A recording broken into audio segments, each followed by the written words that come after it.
Kodlioko, The Return of the Phoenix. Translated from French by Aquina Ferries and Kelsey. For Kodlioko.fr. Proofreading by Kelsey and Aquina Ferries. Images and formatting by Aquatickleflick.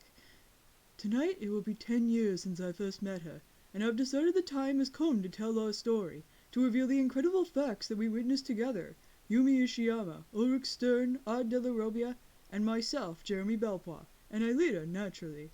Not one day has passed when I've not thought of you, Aelita. This story is for all of my friends, but it is above all else for you, Aelita. Goodness knows if you're still listening. Jeremy. Prologue. Horses in the Desert. The dunes in the desert were shining like precious gems under the relentless heat of the sun. Sitting in one of the rows of seats of his private racetrack, Hannibal Mago lowered his elegant white hat and observed his guests. A Russian with a large round stomach like a barrel that had progressively pushed out his jacket and shirt so that only a white undershirt with suspenders remained, and a Chinese man with a serious expression wearing a dark tuxedo and a light coat. Hannibal Mago smiled, held out a hand covered in rings, and took a bottle along with 3 glasses to a folding table in front of him. The Russian asked him immediately to refill one of his water glasses that he had downed in one go. "I don't understand why you chose Morocco," he exclaimed. "It's almost 20 degrees and it's January."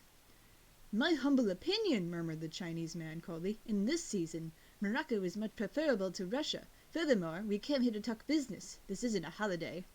With a sigh, the Russian once again let himself fall against the back of his track. On the racetrack, the jockeys were riding their horses into their exit boxes. Hannibal watched them carefully. All 3 were purebred Arabian horses of very high caliber. Mago's animal was a 3-year-old chestnut filly named Feza, meaning victory. The Russian's horse was a 4-year-old bay horse, and the Chinese man's had a dark mixed coat and was also 4 years old. This would be a good race. "How about we all place a bet?" proposed the Russian. "I say that my live will win." "I bet $1 million on Gang," replied the Chinese man, while motioning towards his horse with his chin. "I accept the $1 million," concluded Mago, "in favor of Faiza, of course." The 3 criminals clenched their hands tight and turned to watch their animals, who panted and pawed at the ground nervously, ready to take off at full speed. "Begin." The metal cages opened with a loud crack, and the 3 purebreds galloped off with great speed, while Mago's servants hurried to remove the exit boxes from the track so that they wouldn't serve as obstacles during the second of the 5 total turns forming the 4-kilometer race. When they passed the finish line for the first time, it was already clear that the struggle for first would only be between Faiza and Live. Gang couldn't keep up with their pace. "All right, let's see what will happen now," commented Hannibal. After that, a woman climbed the steps of the deserted racetrack and called for his attention. She seemed to be between 40 and 50 years old, but her clear skin was still smooth and perfect like that of a young girl. Long, red hair caressed her shoulders, swaying with each of her steps in the light, warm breeze coming from the desert. She was wearing a simple chain to a golden necklace. Hannibal smiled. "Hello, Memory." "Excuse me for bothering you, sir," murmured the woman. "There is an important call for you." "It can't wait until the end of the race?" "I'm afraid not, sir. It's Agent Grigory. Very urgent." Hannibal rose from his chair and took a break from his guests. "I'm sorry, gentlemen, but my obligations won't allow me to be here to see the end of the race." At this instant, the horses were passing in front of them to start the 4th lap.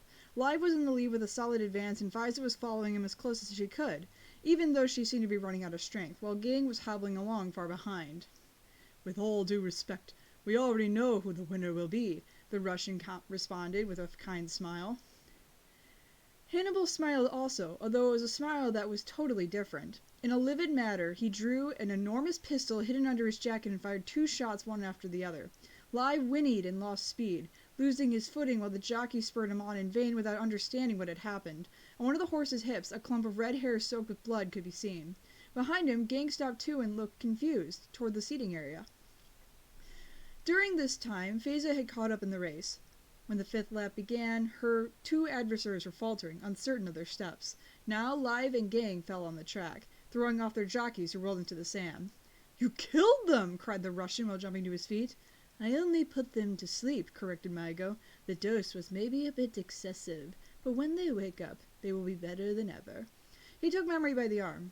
"It seems to me that I've won our little bet, gentlemen. Now you owe me $2 million.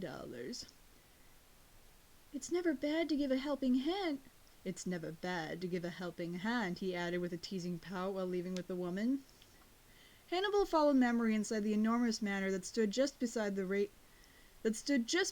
racetrack, and he stopped in front of a room closed by a large wooden door. The doorknob, made of pure gold, featured the engraving of a bird with 2 emeralds in place of eyes, a green phoenix, the symbol of the green phoenix. Memory stepped to the side to let Mago pass, and he entered alone.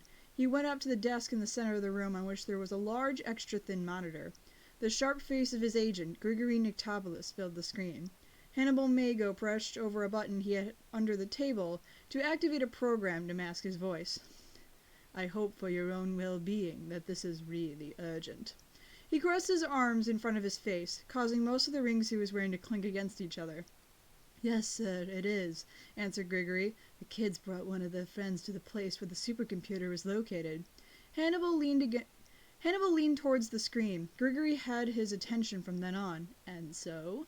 Unfortunately, I hadn't put the Park Academy under surveillance, which is why I needed to do some research, but ultimately I was able to discover what we would need. Lyoko's supercomputer is located in the underground of an abandoned factory on a small island in the center of the river. The factory is connected to Caddock by a secret passage through the sewers. Grigory smiled. On the iron manhole to access the passage, he continued, and on the walls of the factory there is the symbol of the phoenix. Hannibal slammed the desk with his fist, and his rings gleamed for an instant. I didn't have the slightest doubt, he thundered. That traitor Walter built it with our money. But tell me, the supercomputer, is it activated?